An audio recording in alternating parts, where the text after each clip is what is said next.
6 character-driven fantasy books is what is in this stack of 3 books. Use your imagination. Now, usually most fantasy books are a mix of being both character-driven and plot-driven, except for maybe the last recommendation. Most of these books will either lean more on the character side or have a sizable amount of both, which in my opinion, still lets it qualify as character-driven. I'm not going to go over what a character-driven fantasy book entails because if you've come across this video, you know. You just want the books. Here we go. Starting off, we have Bloody Rose, which is book 2 in the Banned series by Nicholas Eames. Why am I choosing book 2 and not book 1, Kings of the Wild? Well, that's because they're just very different books, different cast of characters. They're just not the same. But I do recommend you start with this one before you read book 2. Really quickly, this is a D&D inspired fantasy about a group of old ass adventurers who used to be the most popular party back in the day. Now they've all retired and been living their lives for many years. One day, the ex-leader of the party comes to find his old right-hand man, our main character Clay, to ask him to help get the boys back together because his daughter, who is also a mercenary and the main character of book 2, is stuck behind the walls of a besieged city. Book 2 and the book we're here to talk about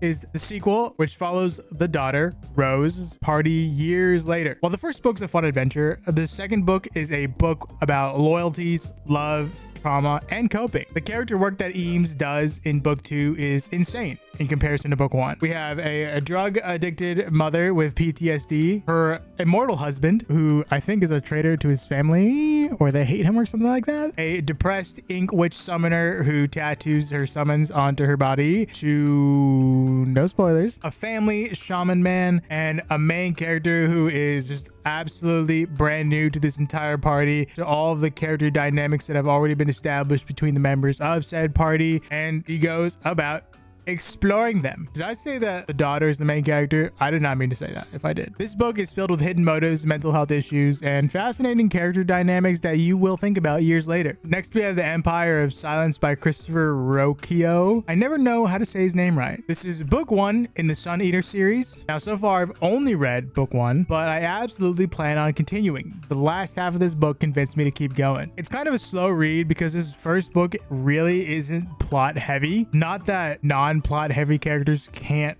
be fast, but I think when you're being introduced to this new world, you really need some plot to keep you going. Maybe is that just me? But not to say that super character driven stuff is always super slow. This book is really about our main character, Hadrian Marlowe. Hadrian is the son of a minor noble from a house whose main thing is uranium mining. At least I think it's uranium. Hadrian wants to be a scholar and dreams about being sent to Tukaros, a planet where all the scholars learn. But his father has other ideas. He attempts to send Hadrian to the Chantry, which is basically the religious police of the empire. Hadrian basically says hell nah and finds a way to sneak away before this can happen. A majority of book 1 follows his adventures after that happens. This is written in the first person, so we are really inside Hadrian's mind throughout the whole thing. A lot of things, good or bad, that happen to him are the result of his own actions. He's a noble and has been brought up very ignorant about the world, regardless of how he proclaims himself to be like a really knowledgeable scholar. He's often having to reevaluate himself,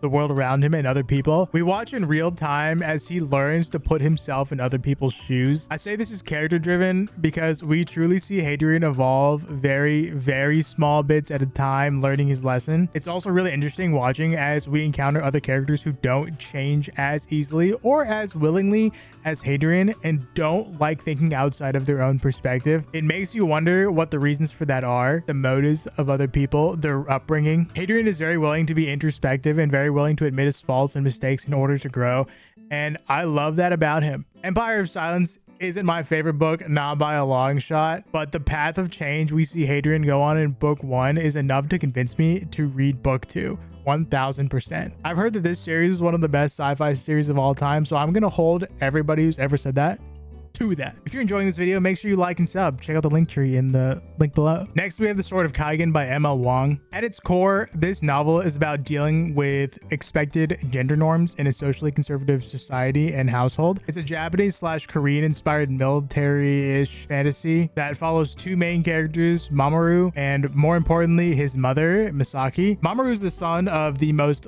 powerful and important man in his village and has to live up to the martial prowess of his father. Saki is also wife to the same man and has had to give up a lot about herself in order to be a wife. Yes, there's action and politics, but at the end of the day, this book is about the relationships between the characters' relationships with themselves, and finding their place in the world and society, and changing society if need be. The third book we have here is The Way of Kings by Brandon Sanderson, book 1 in the Stormlight Archive. By recommending this book, I am recommending this entire series because what I'm going to say applies to the entire thing. Now, summarizing this book is impossible, but super, and I mean super short summary. It follows a slave trying to survive, a prince trying to unite a kingdom, and a noblewoman trying to become a ward of the most famous scholar in the world. The Stormlight Archive is the characters. Yes, the world building and the plot is awesome, but this series could absolutely not survive without the people in it. This is the most character-heavy mental health fantasy book I've ever read in my entire life. The way that each character's journey as human beings intertwines with the world, the magic, the plot,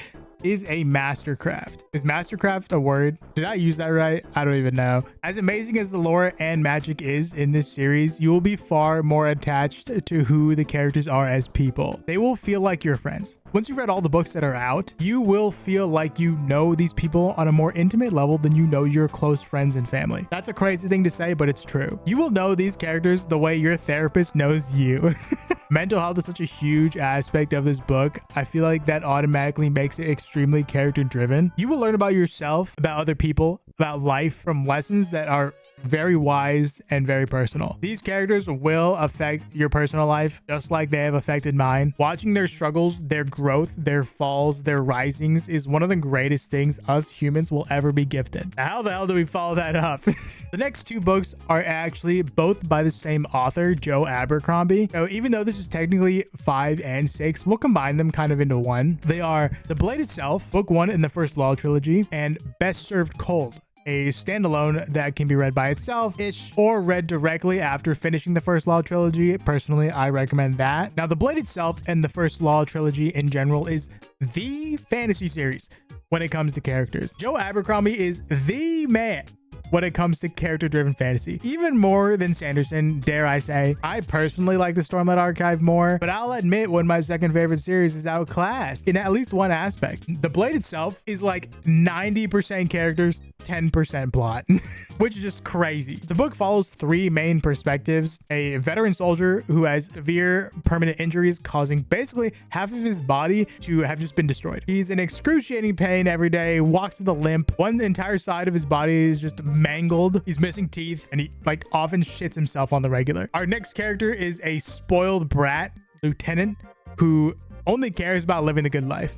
I freaking hate his guts. Finally, we have an ex-mercenary, the most violent and feared mercenary the world has ever seen. A mercenary who is trying to be better. This book is just so human in a very gritty way. Joe is not afraid to unfold the layers of people to showcase what lies beneath. This series is grim dark, but at least for the First Law trilogy, it's not necessarily because of world events, but more because of who these people are and how Joe chooses to show the reality of mankind on a more street level. These characters are just so layered and so complex with who they are as people. Writing a profile on each one would take you freaking eons. Like I implied earlier, the true plot doesn't even really begin until the last less than 100 pages. Then it obviously picks up in book 2 and 3, but we are just shown more about these characters as the series goes on. What is good? What is evil? Do they exist? Can people change? Should change automatically grant forgiveness? It feels like Joe asks questions like these without even trying. It's not his intention. He's doing it by just letting the characters he's made be. Now, as for Best Served Cold, almost everything I said about the First Law trilogy applies in this standalone, except maybe this book is 100% characters, 60% plot, where the last one is maybe 100% characters and 20% plot. Each book is 100% characters. The plot is about a mercenary who is hired by a duke. He does so well that the duke's people love her, maybe even more than him, or at least that's what he thinks, and he cannot have that. So what does he do? He throws her off a cliff. Breaks all of her bones and leaves her just a mangled mess. Somehow she survives and she vows vengeance. Now just take everything I said about the characters in the First Law, pretend I said it all again, but about Best Served Cold. Highly recommend. These books will leave you in awe at this man's character work. Thank you for watching.